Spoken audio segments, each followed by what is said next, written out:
நஸ்மரதி அபகாராணாம் சதமபி ஆத்மவத்தையா கதஞ்சித் உபகாரேன கிருத்தேன ஏகேன துஷ்யதி. ராமனை பற்றி தெரிவிக்கிறார்கள். ஊர் மக்கள் எல்லாம் கொண்டாடுகிறார்கள். என்ன அபச்சாரம் அவரிடத்தில் செய்தாலும் நினைவே வைத்துக் கொள்வதில்லை. நஸ்மரதி, அதை நினைவிலேயே வைத்துக் கொள்வதில்லை. என்னைக்கோ ஒரு நாள் ஒரு சின்ன உபகாரம் பண்ணோன்னு வச்சுக்கோங்க, கதஞ்சித் உபகாரேன கிருத்தேன ஏகேன துஷ்யதி. ஏதோ சின்னதா இருக்கும், ஒரு பெரிய விஷயமா இருக்க வேண்டாம், சிறு உபகாரத்தை செய்திருந்தாலும் ரொம்ப ஆசையோட அன்னைக்கு அவர் அப்படி செய்தா தெரியுமோ, அதுக்கு நான் இன்னும் பதில் ஒன்றும் செய்யவில்லைன்னு எல்லார்ட்டையும் சொல்லிப்பாரா. அப்படி நன்றி கடனோடு கிருதஜனாக இருந்தவன். ஆக நமஸ்துபியம் பகவதே புருஷாய மகாத்மனே பூதாவாசாய பூதாய பராய பரமாத்மனே என்று அவர்கள் ஸ்துதி செய்தார்கள். கண்ணனும் சரி, உங்களை விடுவிக்கிறேன், ஆனால் இந்த நதியில் இருக்கக்கூடாது. இந்த நதி நானும் என்னுடைய நண்பர்களும் கோபர்களும் விளையாடுவதற்கும் அருந்துவதற்கும் நீர் அருந்துவதற்கும் உள்ளது. நீங்கள் இங்கிருந்து சென்று கடலுக்கு செல்ல வேண்டும். நாத்திரஸ்தேயம் துவயா சர்ப்ப சமுத்திரம் யாகிமாச்சிரம் ஸ்வஜாதி அபத்ய தாசேபியः கோ நிபிர் புஜ்யதாம் நதி. கோக்களும் இங்கிருக்கிற கோபாலர்களும் தான் இந்த நதியை அனுபவிக்க வேண்டும். நீ உன்னுடைய மனைவி, மக்கள், தொண்டர்கள் அனைவரோடும் சமுத்திரத்துக்கு சென்று விடு என்று ஆணையிட்டார். அந்த காளிங்கனும் சென்று விட்டான். ஏஸ்மின் ஸ்நாத்வா மயா கிரீடே தேவாதீன் தர்ப்பயே ஜலைஹி உபோஷ்ய மாம் ஸ்மரன் அர்ச்சேத் சர்வபாபை பிரமுச்சியதே. எவனொருவன் இந்த ஜலத்தில் தான் கண்ணன் இறங்கி விளையாடினான், காளிங்கனை தான் அடக்கினான்னு தெரிந்து கொண்டு இந்த ஜலத்தில் தர்ப்பணம் செய்கிறானோ அல்லது இங்கு குளித்து அர்ச்சனை செய்கிறானோ அவன் அனைத்து பாபங்களிலிருந்தும் விடுபடுகிறான்னு தெரிவிக்கிறார். யஹா அஸ்மின் ஸ்நாத்வா, இந்த ஜலத்தில் எவன் ஒருவன் குளித்து தேவாதீன் தர்ப்பயே ஜலைஹி, இந்த ஜலத்தாலே தேவதைகளுக்கு ஒரு தர்ப்பணம் செய்தாலோ, உபோஷ்யமாம் ஸ்மரன் அர்ச்சேத், என்னை நினைத்து கொண்டு ஒரு அர்ச்சனை செய்தாலோ, சர்வ பாபைஹி பிரமுச்சியதே, அவன் அனைத்து பாபங்களிலிருந்தும் விடுபடுகிறான் என்று கண்ணன் சொன்னார். அப்ப ஒரு கதை யமுனையோடு கண்ணனுக்குள்ள தொடர்பு. இங்குதான் காளிங்கன் என்னும் பாம்பை தான் அடக்கினார். அடுத்தது வஸ்திராபகரணம். பெண்கள் எல்லாம் ஹேமந்த ரித்து, இந்த மார்கழி நோன்பு இருக்கே அதை நோன்பதற்காகத்தான் சென்றார்கள். ஹேமந்தே பிரதமே மாசி நந்தவ்ரஜ குமாரிக்காக சேருகு பவிஷ்யம் புஞ்சானாக காத்யாயின் அர்ச்சன விரதம். இந்த ரெண்டு மாசத்துக்கு சேர்த்து ஒரு ருத்துன்னு சம்ஸ்கிருதத்தில் பேர் உண்டு.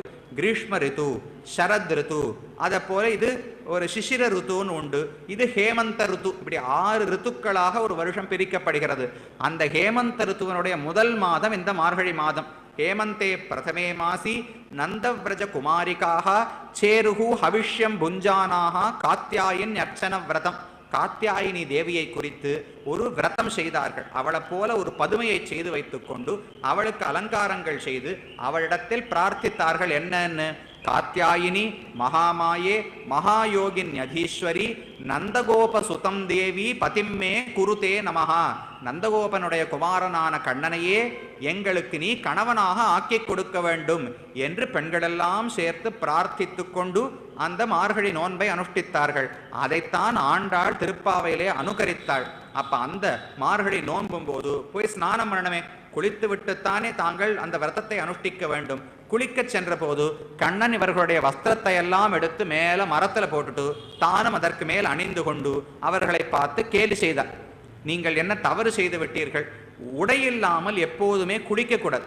குளிக்கும் போது உடையோடுதான் குளிக்க வேண்டும். நீங்கள் விரதம் செய்யும் போது தவறு செய்து விட்டீர்கள். அதற்கு பிராயச்சித்தமாக 2 பேரும் கையை எல்லாரும் கூப்பி வருண பகவானிடம் மன்னிப்பு கேட்க வேண்டும்னு சொன்னார். மன்னிப்பு கேட்ட பிறகுதான் அனைத்து வஸ்திரங்களையும் பகவான் கொடுத்தார். அப்ப வஸ்திரங்களை களைந்தது தான் விளையாட்டாக செய்தார். அதற்குள்ள ஒரு தர்மத்தை சொல்ற, குளிக்கும் போது துணி இல்லாமல் குளிக்க கூடாது. அப்ப நீங்கள் ஆடைகளை கழட்டி சென்றது தவறு. அதற்காக வருண பகவானிடம் மன்னிப்பு கேட்டுவிட்டு மேலே நோன்பை தொடருங்கள்னு சொன்னார்.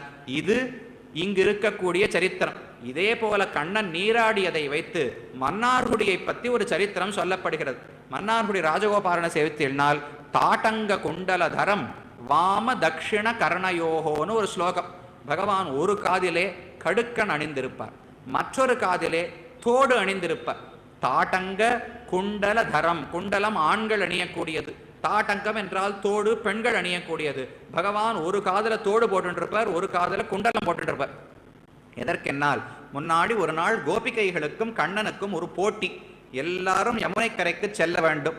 சென்று அவரவர்கள் வஸ்திரங்களை மாற்றி குளிப்பதற்கான வஸ்திரங்களை அணிந்து நல்ல வஸ்திரத்தோடு இருப்பாளோ இல்லையோ பட்டு வஸ்திரத்தை ஆபரணத்தை எல்லாம் கழட்டி வைத்து சாதாரண உடைகளை உணித்துக் கொண்டு யமுனைக்குள் சென்று வேகமாக குளித்துவிட்டு மறுபடியும் வெளியே வந்து தங்களுடைய அதே வஸ்திரத்தை அணிந்து கொள்ள வேண்டும். என்னென்ன அவரவர்களுடைய வஸ்திரத்தை அவரவர் அணிய வேண்டும். ஆபரணங்கள் மாறக்கூடாது, சரியாக அணிந்து கொள்ள வேண்டும். இதுதான் போட்டி. கண்ணன் புறப்பட்டார். இவருக்கு குளிக்கிறது கேட்கணுமா? பெண்கள் அதிகமாக நேரம் குளிப்பார்கள். கண்ணனுக்கு பழக்கம் இல்லை. கார்த்திகைக்கு கார்த்திகை நாள் உடம்பிருக்க தலை குளிப்பர்கள், தலையிருக்க உடம்பு குளிப்பர்கள்னு வியாக்கியாதா தெரிவிக்கிறார். கோபிகைகள் எல்லாம் தினமும் குளிக்கிற வழக்கம் எல்லாம் கிடையாது. கார்த்திகை மாசம் கார்த்திகை நட்சத்திரம் வரும் இல்லையா, வருஷத்துக்கு ஒரு நாள் தலைக்கு குளிக்காம உடம்பு மட்டும் குளிப்பாளாம். இன்னொரு வருஷம் கழிச்சு உடம்பை விட்டுட்டு தலைக்கு மட்டும் குளிப்பாளாம் என்று தெரிவிக்கிறார். அப்ப கண்ணன் எப்படி? கண்ணன் தலைவனாச்சே, நன்ன நிறைய குளிப்பாரா, தினமும் குளிப்பாரானால் அதுவும் குளிக்க மாட்டார். கண்ணன் என்றைக்குமே குளிப்பதில்லை. அப்ப அவனுக்கு வேகமாக சென்றான், குளித்து முடித்தான், வந்து எல்லா வஸ்திரங்களையும் தரித்து கொண்டான், ஆபரணங்களையான் தரித்து கொண்டிருக்கிறான்.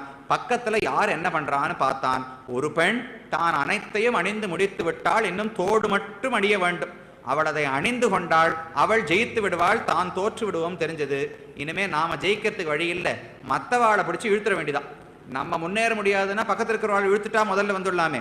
என்ன செய்தார்? அந்த பெண் ஒரு தோடை போட்டுக்கிறதுக்குள்ள அவளுடைய மற்றொரு தோடை எடுத்து தான் அணிந்து கொண்டார். பெண்ணாகும் தானும் தோக்கல, அந்த பெண்ணும் ஜெயிக்கவில்லை. இவருக்கு ஒரு காதல குண்டலம், ஒரு காதல தோடு இருக்கு. அந்த பெண்ணுக்கு ஒரு காதல தோடு இருக்கு, இன்னொரு காதல போட்டுக்கிறதுக்கு ஒண்ணும் இல்லை. அப்ப அந்த பெண் ஜெயிக்க முடியாது. கண்ணன் தவறாக அணிந்து கொண்டார். 2 குண்டலம் போட்டுக்கிறதுக்கு பதிலாக ஒரு தோடை போட்டுவிட்டார். அப்ப கண்ணனும் ஜெயிக்கவில்லை வஸ்திரங்களை அணிந்த பிறகு. ஆனால் பெண்கள் எல்லாரும் மயங்கி விட்டார்கள். இது நல்ல சேவையா இருக்கே. ஒரு காதலத்தோடு ஒரு காதல குண்டலத்தோடு இது வரைக்கும் நாங்கள் கண்ணனை சேவிச்சது இல்லையே, இதுவே நன்னா இருக்கு, இப்படியே சேவை சாதிக்கணும்னு பிரார்த்தித்தார்கள். அதற்காகத்தான் மன்னார்குடியில் ஒரு காதிலே தோடு ஒரு காதிலே கடுக்கனோடு பகவான் சேவை சாதிக்கிறார். தாட்டங்க குண்டலதரம் வாம தக்ஷிண கர்ணயோகோ என்று தெரிவிக்கிறார்கள். அப்படி வஸ்திராபகரணம் செய்தார். பெண்களோடு நீராடி தான் அந்த யமுனையிலே விளையாடினார். அடுத்ததாக ஒரு முறை நந்தகோபாலனுக்கு நேர்ந்தது ஒரு சம்பவம்.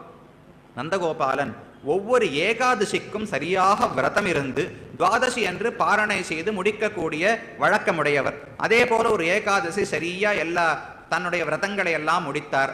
அடுத்த நாள் காலை யமுனையிலே நீராடி விட்டு வந்து உண்ண வேண்டும். நீராடுவதற்காக சென்றார். அதை தெரிவிக்கிறார். ஏகாதசியாம் நிராகாரா சமபியர்ச்சிய ஜனார்தனம் ஸ்நாத்தும் நந்தஸ்து காளிந்தியா துவாதசியாம் ஜலம் ஆவிஷத்து. ஏகாதசி அன்றுக்கு விரதங்களை இருந்தார். துவாதசி அன்று காலை யமுனைக்குள்ளே புகுந்தார் குளிப்பதற்கு. அப்போது வருண பகவானுடைய ஒரு தொண்டன் அவர் வந்து அந்த நந்தகோபாலனை பிடித்து, நீ தவறு செய்தாய், பாபம் செய்து விட்டாய், ராட்சசர்களுடைய காலமான இரவிலே நீ குளிக்கச் சென்றாய். அவர் இன்னும் கொஞ்சம் பொழுது கழிச்சு போயிருக்கணும். அது இல்லாமல் பாதராத்திரிக்கு குளிக்க போயிட்டார் போல் இருக்கு, ரொம்ப சீக்கிரமாக. அப்ப ராட்சசர்களுடைய சமயத்திலே நீ குளித்தாய், பாபம் வந்து விட்டதுன்னு வருண பகவானுடைய உலகத்துக்கு அழைத்து சென்று விட்டார்கள். அப்ப நந்தனை ஊரிலே காணும். எல்லாரும் தேடத் தொடங்கினார்கள். கண்ணன் பார்த்தார், என்ன நடந்தது என்று புரிந்து கொண்டார். தம் கிரஹீத்வா ஆனயது பிருத்யஹ வருணஸ்ய அசுரோன்விதம் அவிஜ்ஞாய ஆசுரீம் வேளாம் பிரவிஷ்டம் உதகம் நிஷி. ஆசுரீம் வேளாம் அவிஜ்ஞாய, இது அசுரர்களுடைய காலம், அந்த பின்னிரவு பொழுது. அந்த பொழுதுன்னு நீ தெரிஞ்சு கொள்ளாமல் யமுனைக்குள்ளே இறங்கி குளித்தபடியால் தவறான நேரத்தில் குளித்து விட்டாய், அதற்காக பாபம் உண்டுன்னு வருணனுடைய உலகத்துக்கே அழைத்து சென்று விட்டார்கள். அவர்களை தேடி கண்ணன் சென்றால் எல்லாம் வரவேற்று, கண்ணன் நீ எதற்கு வந்தாய் என்று எல்லாரும் கேட்டா, எங்க அப்பாவை தானே தூக்கின்னு வந்த, உன்னுடைய அடியாள் ஒருத்தன் என் தந்தையை அழைத்து வந்தான், அவரை திரும்ப பெற்று போகலாம்னு வந்தேன் என்று சொன்ன போது வருண பகவான் தான் க்ஷாமணம் பெற்றுக்கொண்டார். அப்ப தெரிவிக்கிறார், அஜானதா மாமகேன மூடேன அகாரிய வேதினா ஆனீதோயம் தவபிதா தத் பவான் க்ஷந்துமர்ஹதி. அவனுக்கு வேலை தெரியல, புதுசா வேலைக்கு சேர்ந்திருக்கான், அவன் செய்த தவறை மன்னிக்க வேண்டும், உங்கள் தகப்பனாரை கொண்டு வந்தது தவறு என்று சொல்ல மறுபடியும் கண்ணன் அழைத்து சென்றாராம். இதுவும் யமுனையில் நடந்த ஒரு கதை. யமுனையில் குளிக்க போகும்போது நந்தகோபாலனை அவர்கள் இழுத்து சென்றார்கள். கண்ணன் மறுபடியும் வருண பகவானிடம் சென்று அவர் வேண்டி மறுபடியும் வசுதேவனை அழைத்து வந்தான். இது ஒரு கதை சொல்லப்படுகிறது. மற்றொரு சமயத்தில் பலராமன் ஒரு கதை செய்தார். பலராமர் கொஞ்சம் மதுபானம் எல்லாம் பண்ணக்கூடிய வழக்கமுடையவர். அப்ப அவர் ஒரு காட்டிலே இருந்து கொண்டு எதையோ பானம் செய்வதையெல்லாம் குடித்துவிட்டு தான் மற்ற கோபர்களோடு விளையாடி கொண்டிருந்தார். அந்த சமயத்தில் அவருக்கு வெப்பம் அதிகமானபடியால் குளிக்கணும்னு ஆசை. என்ன பண்ணார், தான் யமுனையை பார்த்து நீ இங்கு வான்னு சொன்னார். என்னால் நடந்து வர முடியாது, நான் இருக்கும் இடத்துக்கு நீ வா, நான் குளிக்க வேண்டும்னு சொன்னார்.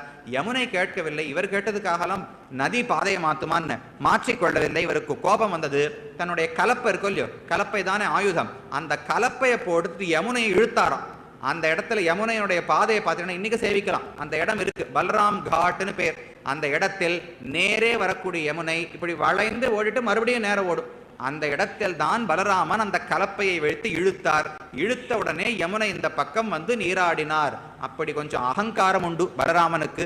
அப்படி அவர் ஒரு லீலை செய்தார்னு சொல்லப்படுகிறது. அதற்கும் மேலாக அந்த யமுனையை பகவான் தான் திருமணம் செய்து கொண்டார். அஷ்ட மகிஷிகள்னு சொல்றோமோ இல்லையோ, அந்த அஷ்ட மகிஷிகளுக்குள்ளே ஒருத்திக்கு காளிந்தி என்று பெயர்.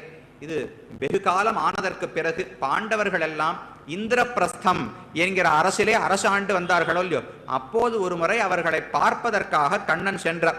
சாச்ச மேனே தத் ஆத்மானம் வரிஷ்டம் சர்வயோஷிதாம் ஏகதா பாண்டவான் திரஷ்டும் பிரதீதாத் புருஷோத்தமஹ இந்திரபிரஸ்தம் கத ஸ்ரீமான் யுயுதானாதிபிர் விருதஹ.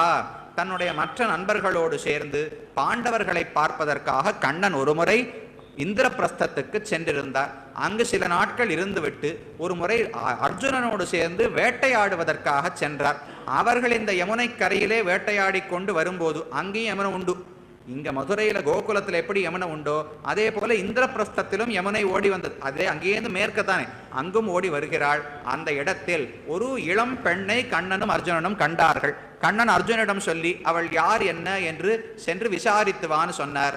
அர்ஜுனன் சென்றான். பெண்ணே நீ யார், இங்கு எதற்காக வந்தாய், தனியாக என்ன செய்கிறாய் என்று கேட்டான். அந்த பெண் பதில் சொன்னாள், அகம் தேவஸ்ய சவிதுஹு துஹிதா பதிமிச்சதி விஷ்ணும் வரேண்யம் வரதம் தபப் பரமம் ஆஸ்திதா என்று தெரிவித்தாள். நான் தான் சூரிய பகவானுடைய பெண்ணான யமுனா என்கிற தேவி. நான் தான் இந்த இடத்தில் கண்ணனையே விஷ்ணுவையே எனக்கு கணவனாக அடைய வேண்டும் என்பதற்காக தவம் செய்து வருகிறேன் என்று அந்த தேவி சொல்ல அர்ஜுனன் மறுபடியும் கண்ணனிடம் வந்து சொன்னார். சரி, அழைத்து செல்வோம், என்னைத்தானே திருமணம் செய்து கொள்ளணும் என்று ஆசைப்படுகிறாள்.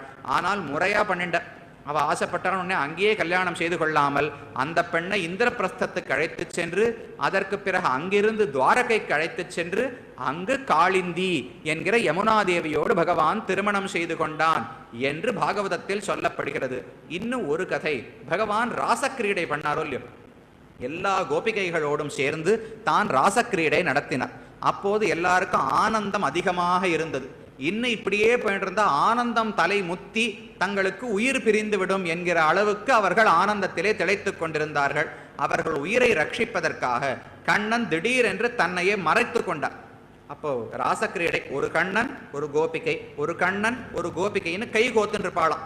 அங்கனாம் அங்கனாம் அந்தரே மாதவஹா மாதவம் மாதவம் ச அந்தரேண அங்கனா என்று பாகவதத்தில் தெரிவிக்கிறார். ஒரு கோபிகை ஒரு கண்ணன், ஒரு கோபிகை ஒரு கண்ணன், இப்படின்னு பல உருவங்களை எடுத்துக்கொண்டு கண்ணன் ராசக்கிரீடை செய்தான். திடீரென்று அனைத்து உருவங்களோடும் தன்னை மறைத்து கொண்டான். இவர்களுக்கு ஆனந்தம் குறையட்டும் என்று. இவர்களுக்கு கண்ணனை பிரிந்து இருக்க முடியவில்லை. அவன் எங்கு சென்றிருப்பான்னு தேடி சென்றார்கள். அப்போது ஒரு இடத்தில் பார்த்தால் கண்ணனுடைய பாத சின்னங்கள் எல்லாம் தெரிந்தன. அவர் இந்த பக்கம்தான் நடந்து போயிருக்காருன்னு அவருடைய பாதத்தினுடைய சின்னத்தை வைத்து அறிந்து விட்டார்கள். ஆனால் தூக்கி வாரி போட்டது பக்கத்துல இன்னொரு பெண்ணனுடைய பாதத்தின் சின்னங்களும் இருந்தன. அப்ப நம்ம எல்லாரையும் விட்டுட்டு ஏதோ ஒரே ஒரு பெண்ணை மட்டும் கண்ணன் அழைத்து சென்றுள்ளான் என்று அந்த கோபிகைகளுக்கு பயம். சரி, எங்கு செல்கிறார்கள்னு பார்ப்போம்னு அந்த அடிகளையே தொடர்ந்து சென்றார்கள். கொஞ்சம் தூரம் போன உடனே அந்த பெண்ணினுடைய அடித்தடங்கள் மறைந்து விட்டன. கண்ணனுடைய அடித்தடங்கள் இன்னும் நன்னா பதிஞ்சிருந்துதான். ஓஹோ, இனிமே அவ என்னால நடக்க முடியாதுன்னு சொல்லி கண்ணனுடைய தோள்ல ஏறி அமர்ந்திருக்கிறாள். அதை தெரிவிக்கிறார்.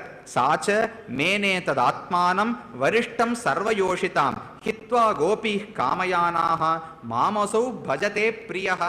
மற்ற அனைவரையும் விட்டு என்னைத்தானே கண்ணன் கூட்டி வந்திருக்கிறார், அப்ப அவர்களை விட என்னிடத்தில் பாசம் அதிகம் என்று இந்த பெண் நினைத்தாள். நினைத்தவுடனே அகங்காரம் வந்தது. கண்ணா, என்னால் நடக்க முடியவில்லை, நீ இனி தூக்கி செல்கிறாயா அப்படின்னு கேட்டாளாம். சரின்னு கண்ணன் முதுகுல தூக்கி வச்சென்று தான் நடந்து சென்று கொண்டிருந்தார். அதனால் அந்த பெண்ணினுடைய வழித்தடங்கள் இல்லை, அடித்தடமே இல்லை. கண்ணனுடைய அடி நன்னா பதிர்ஜதுதான். பாரத்தை தூக்கிட்டு இருந்தா இன்னும் அடி பதியுமோ இல்லையோ.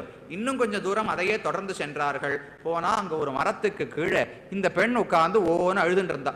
என்ன பெண்ணே, என்ன ஆயிடுச்சுன்னு கேட்டால், இந்த மாதிரி கண்ணன் அழைத்து வந்தார், நான் அவரிடையே ஏற்றி முதுகிலே அமர்ந்து கொண்டேன், கொஞ்சம் கர்வம் வந்துடுத்து, மற்றவாளெல்லாம் விட நாம வசத்தி போட்டிருக்குன்னு கர்வம் வந்தது. உங்களுக்காவது அனைவருமாக சேர்த்து விட்டு விட்டு கண்ணன் மறைந்து விட்டார். அப்போ உங்களுக்கு ஒத்தருக்கொத்தரான ஆறுதல் சொல்லிக்கலாம். என்னை இந்த நடுக்காட்டில் விட்டுட்டு தான் மறைந்து விட்டார் என கர்வத்தோடு இருந்தாலும் இல்லையோ, மற்றவர்களுக்கு ஆனந்தம் குறைக்கிறதுக்காக மறைந்தார். அப்போ ஒருத்திக்கொருத்தியான சமாதானம் சொல்லிக் கொள்ளலாம். இவளை தனியாக அழைத்து வந்து அகங்காரம் இருந்தபடியால் தனியாகவே விட்டு விட்டு சென்றார். உங்க பாடே தேவல, என்னுடைய பாடு இன்னும் கஷ்டம்னு அந்த பெண் சொல்லி அழுதாள். அவளையும் சேர்த்து கொண்டு மறுபடியும் யமுனையுடைய கரைக்கு வந்தார்கள். அங்கு வந்துதான் பகவான் எப்போது வருவான் எப்போது வருவான் என்று காத்து கொண்டிருந்தார்களாம். இதை குலசேகராழ்வார் ஒரு பாடலிலே தெரிவிக்கிறார். ஏர்மலர் பூங்குடல் ஆயர் மாதர் என பலருள்ள இவ்வூரில் உந்தன் மார்பு தழுவதற்கு ஆசையின்மை அறிந்தறிந்தே உந்தன் பொய்யை கேட்டு ஊர்மலை போல் பனி கூதலெய்தி கூசி நடுங்கி யமுனையாற்றில் வார் மலர் குன்னில் புலர நின்னேன் வாசுதேவா உன் வரவு பார்த்தே. இந்த பெண் குலசேகர ஆழ்வார் ஒரு இடைச்சியாக தன்னையே நினைத்துக் கொள்கிறாள். இந்த இடைச்சிக்கு கண்ணனோடு ஊடல் கோபம் வந்துவிட்டது. ஊடுகிறார். கண்ணன் இத்தனை மணிக்கு நீ யமுனை கரைக்கு வா என்று சொல்லிவிட்டு சென்றிருந்தார். இந்த பெண்ணுக்கு ஆசை கிடையாது. ஏர்மலர் பூங்குழல் ஆயர் மாதர் என பலருள்ள இவ்வூரில், நன்னா புஷ்பம் சாத்தி மணமான கூந்தலை உடைய பெண்கள் பலர் ஆய்ப்பாடியில் உள்ளார்கள். அப்ப அவர்களோடு போட்டி போட்டு கண்ணனை அடைய வேண்டும் எனக்கு ஆசையே இல்லை என பலருள்ள இவ்வூரில் உந்தன் மார்பு தழுவதற்கு ஆசை இன்மை அறிந்தறிந்து, உன்னுடைய மார்பை தழுவிக்கொள்வதற்கு ஆலிங்கனம் செய்வதற்கு எனக்கு ஆசையே இல்லை. ஆனால் உன்னுடைய பொய் வார்த்தைகளுக்கு நான் மயங்கிவிட்டேன். ஆசையின்மை அறிந்தறிந்தே உந்தன் பொய்யை கேட்டு, பெண்ணே நீ இல்லாமல் என்னால் இருக்க முடியாது, உன்னோடுதான் நான் காதலிக்கிறேன், மற்றவர்களெல்லாம் எனக்கு முக்கியமல்லன்னு கண்ணன் பேசிட்டாராம். எல்லாரும் சமம்னு பேசியிருந்தால் இவள் சென்றே இருக்க மாட்டாள், ஆசையே இல்லை. தான் இல்லாவிட்டால் கண்ணனால வாழ முடியாதுன்னு பேசினாரா? ஏமாந்து விட்டாள். உந்தன் மார்பு தழுவதற்கு ஆசையின்மை அறிந்தறிந்தே உந்தன் பொய்யை கேட்டு யமுனைக்கு சென்றாள். ஒரே பனி, பனி கூதலைதி கூசி நடுங்கி யமுனை ஆற்றில். பனியினாலையும் கூசறது. போறவா வரவாள்னா இந்த பெண்ணை நம்ம தனியா இந்த நதிக்கரையில் நின்றுக்காளே எதிர்க்கு நிற்கிறான்னு பார்க்க தொடங்கினாளாம். அதனாலும் நடுக்கம் ஏற்பட்டது. யமுனை கரையிலாவது நின்றுக்கலாம். யமுனைக்கு நடுவுல ஒரு மணல் திட்டு இருந்துதான். அந்த மணல் திட்டில் காத்திருக்க வேண்டும்னு கண்ணன் சொல்லியிருந்தார். வார் மணல் குன்னில் புலர நின்னேன் வாசுதேவா உன் வரவு பார்த்தே. அந்த இடம் காதலனும் காதலியும் சந்திப்பதற்காகவே ஏற்படுத்தப்பட்ட இடம். நதிக்கரையில் இருந்தாலாவது அப்பா வரணும் காத்துருக்கேன், அம்மா வரணும் காத்துருக்கேன்னு சொல்லலாம். நான் நீ சொன்ன பேச்சை கேட்டு நதிக்கு நடுவுல மணல் திட்டுல வேற போய் நின்னேன். போறவா வரவாள்லாம் பார்த்து இந்த பெண்ணு என்ன நினைச்சிருக்க மாட்டா, இனி உன்னோடு சேருவதில்லைன்னு ஊடுகிறார் ஆழ்வார். அப்படி இந்த பெண்கள் எல்லாம் கண்ணன் வருவாரா வருவாரா என்று புலர நின்னேன். அடுத்த நாள் பொழுது விடியும் வரை குலசேகராழ்வார் அங்கேயே காத்து கொண்டிருந்தாராம். அதை போல் இந்த பெண்களெல்லாம் காத்திருந்து மறுபடியும் கண்ணன் வந்து அவர்களுக்கு காட்சி கொடுத்தான் என்றும் பாகவத புராணத்தில் சொல்லப்படுகிறது. ஆக யமுனையோடு பகவானுக்கு இந்தந்த பரிமாற்றங்கள். ஒன்று, யமுனையில் குளித்து குளித்துத்தான் தன்னுடைய உடம்பிலே கருப்பு ஏற்றி கொண்டார் பகவான். எவ்வளவு கருப்புனால், மஞ்சள் பூசி குளிப்பாளோ பெண்கள் எல்லாம், அதுக்கு நல்ல மஞ்சளா வாங்கணுமே, அதற்காக கடைக்கு செல்ல வேண்டும். மஞ்சளை வாங்கி உரசி பார்த்து தான் வாங்கணும். தங்கத்தை எப்படி உரசி பார்த்து வாங்குவோமோ மஞ்சளை உரசி பார்த்து வாங்க வேண்டும். அதுக்கு ஒரு கல் வேணுமே. கருப்பா கல் இருந்தா அதை நாம கடகட தெருவுக்கு எடுத்துட்டு போய் மஞ்சள் எடுத்து இரிசி பார்க்கலாம். இவர்கள் என்ன செய்வார்கள்? இவர்கள் எங்கு சென்றாலும் கண்ணன் வரப்போகிறார். அப்ப கடைக்கு சென்று நல்ல மஞ்சளா கேட்பா. அவர் ஒரு கிழங்க கொடுப்பார். கண்ணனை குனிய சொல்வாளாம். குனிஞ்சா முதுகு பெரிய கருப்பு கல்லாட்ட இருக்குமா. அதுல அந்த மஞ்சளை தேய்ச்சி பார்ப்பாளாம். எல்லாரும் ஒரு இடத்துல தேய்ச்சாதாவது பரவாயில்ல, உடம்பு முழுக்க மஞ்சளாவே இருக்குமா கண்ணனுக்கு. ஒரு கோபிகையும் தான் மஞ்சள் வாங்குவதற்கு கண்ணன் உடம்பிலே தான் இழுசுகிறாள். அப்படி கருப்பா இருப்பார் கண்ணன்.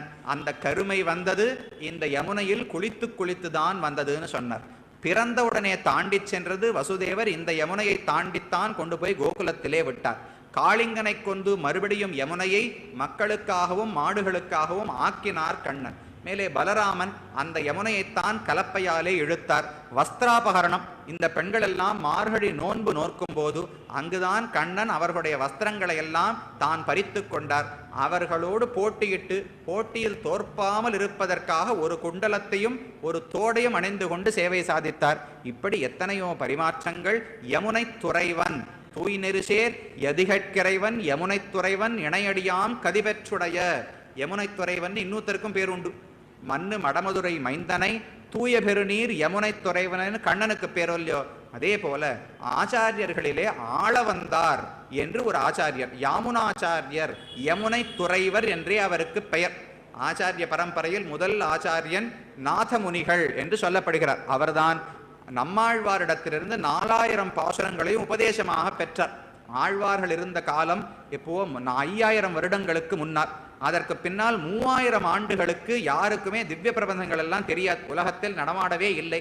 அப்புறம் இந்த நாதமுனிகள் என்பவர்தான் அந்த திருக்குருகூர் ஆழ்வார் திருநகரிக்கு சென்று நம்மாழ்வாரை பற்றி மதுரகவியாழ்வார் இயற்றின கண்ணினுன் சிறுத்தாம்புன்னு ஒரு பிரபந்தம், 12 பாசுரங்கள் கொண்ட சின்ன பிரபந்தம். அதை 12000 முறை சொன்னாராம். மறுபடியும் மறுபடியும் அதை சொல்ல 12000 முறை சொன்னதற்கு பிறகு நம்மாழ்வார் தான் ஆனந்தப்பட்டு அவருக்கு காட்சி கொடுத்து 4000 பாசுரங்களையும் அப்போதுதான் உபதேசித்தார்.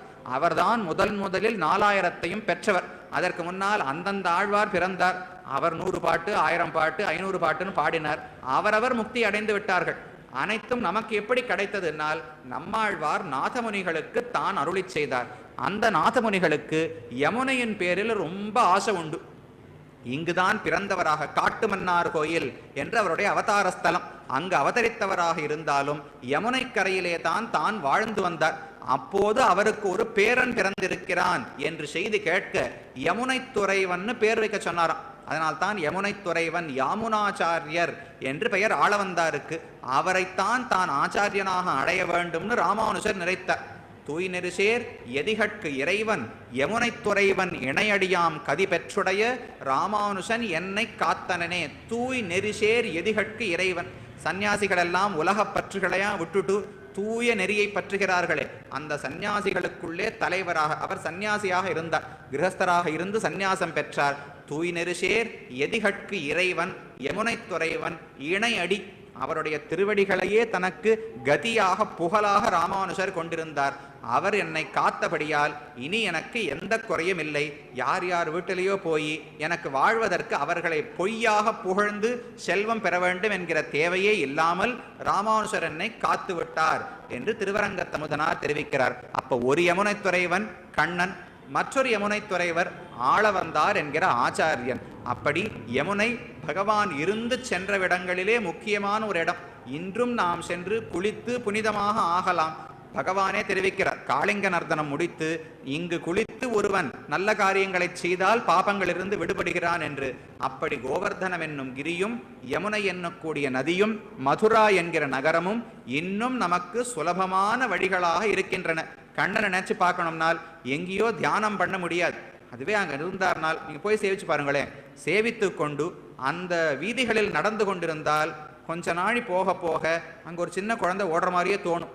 கண்ணன் இங்கத்தான் ஓடி இருப்பார், இந்த படியத்தான் ஏறி இருப்பார், இங்கே தான் தவழ்ந்தார்னால் ஒரு குழந்தை ஓடுற மாதிரியே தோணும். அங்கே போனால் அங்கே இருக்கிறவாள்லாம் அந்த எண்ணத்துல தான் இருக்கா.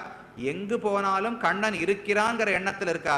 நாமும் அதற்குள் இருந்தால் அப்படித்தான் தோன்றும். அப்ப இங்கெல்லாம் போய் சேவித்து நாம் இருக்க வேண்டும். ஆண்டாள் அதைத்தான் ஆசைப்பட்டாள். கடைசியில 12வது திருமொழி நாச்சியார் திருமொழியிலே இந்த ஊரில் எனக்கு இருப்பதற்கு ஆசை இல்லை, என்னை யமுனை கரைக்கு என்னை உய்த்திடும் என்று பேசுகிறார்.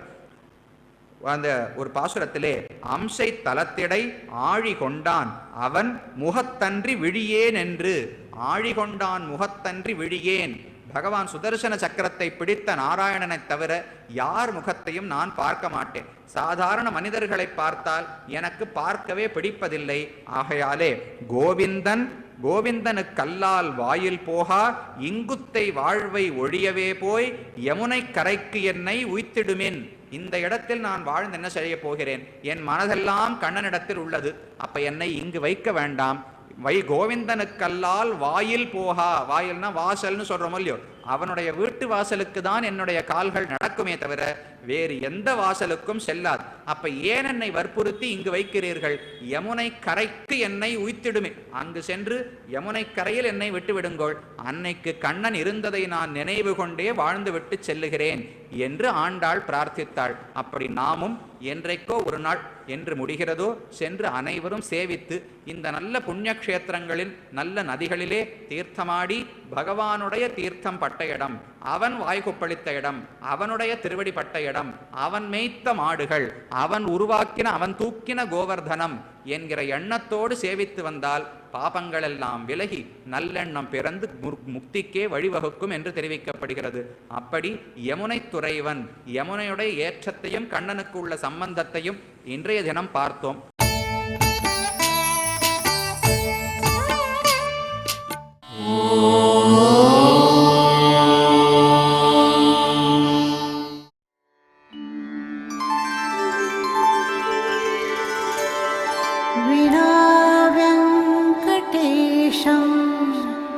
ननाथो ननाथः सदा वेङ्कटेशं स्मरामि स्मरामि। हरे वेङ्कटेश प्रसीद प्रसीद, प्रियं वेङ्कटेश प्रयच्छ प्रयच्छ।